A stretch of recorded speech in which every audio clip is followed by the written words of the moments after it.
اگر آپ موٹر وے M2 پر اسلام آباد کی طرف سے لاہور آئیں تو ٹول پلازہ پر 1 درجن سے زائد بوتھ ہیں۔ ہر بوتھ میں ایک محتاط اندازے کے مطابق 1 منٹ میں 6 گاڑیاں گزرتی ہیں اور یہی ایک بوتھ 1 گھنٹے میں 360 گاڑیوں کی گزرگاہ ہے۔ اسی طرح 12 عدد بوتھ سے 4320 گاڑیاں 1 گھنٹے میں گزرتی ہیں اور 24 گھنٹوں میں تقریباً 1,03,680 گاڑیاں گزرتی ہیں۔ اسلام آباد سے لاہور تک ایک کار کا ٹیکس 1000 روپیہ ہے اور اس طرح بڑی گاڑیوں کا 4-5 ہزار تک یہ ٹیکس چلا جاتا ہے۔ ہم اگر ایوریج ایک گاڑی کا ٹیکس صرف 1000 روپے بھی لگائیں تو اس حساب سے 24 گھنٹوں کے اندر یہ پلازہ کم از کم 10.5 کروڑ روپے جنریٹ کرتا ہے۔ اس طرح ملک بھر کے موٹر ویز اور ہائی ویز پر ان ٹول پلازوں کی تعداد گن لیں اور پھر ان کو کروڑوں سے ضرب دیں تو صرف ٹول ٹیکس کی مد میں روزانہ کے حساب سے اربوں روپے حکومت کے خزانے میں جمع ہو رہے ہیں۔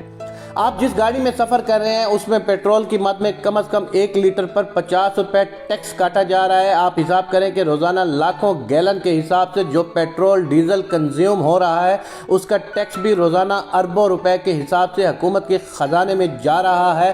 آپ جس گاڑی میں سفر کر رہے ہیں اس کو جب خریدا جاتا ہے تو جتنی گاڑی کی قیمت ہوتی ہے اتنا ہی اس پر سیل ٹیکس اور کسٹم ڈیوٹی بھرنی پڑتی ہے۔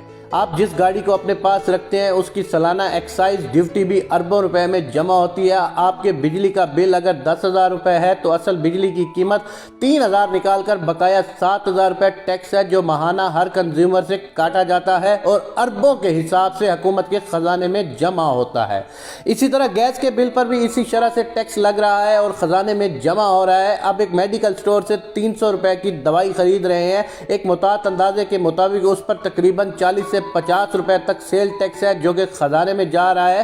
آپ ہوٹل میں کھانا کھا رہے ہیں اور آپ کا 5,000 بل آ گیا تو اس پر تقریباً 500 کے قریب آپ سے ٹیکس کاٹا جائے گا۔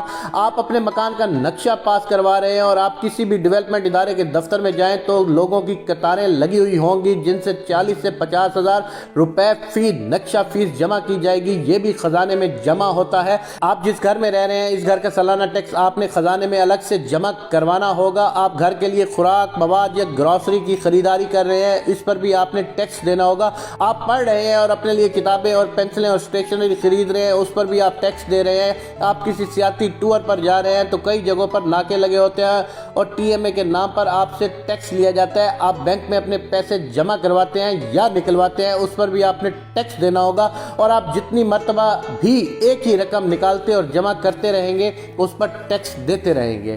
حتیٰ کہ آپ مر گئے ہیں تو آپ کے ڈیتھ سرٹیفکیٹ بنانے کے لیے بھی آپ کے عزیز و اقارب کو ٹیکس دے کر سرٹیفکیٹ لینا پڑے گا۔ اس کے علاوہ حکومت کے پاس ایسے بے شمار اثاثے ہیں جنہیں بیچ کر اربوں روپے حکومت کے خزانے میں جا رہے ہیں، جیسا کہ پچھلے دنوں اسلام آباد کے بلو ایریا میں CDA نے اپنا چند کنال کا پلاٹ 8 ارب روپے کا بیچ دیا۔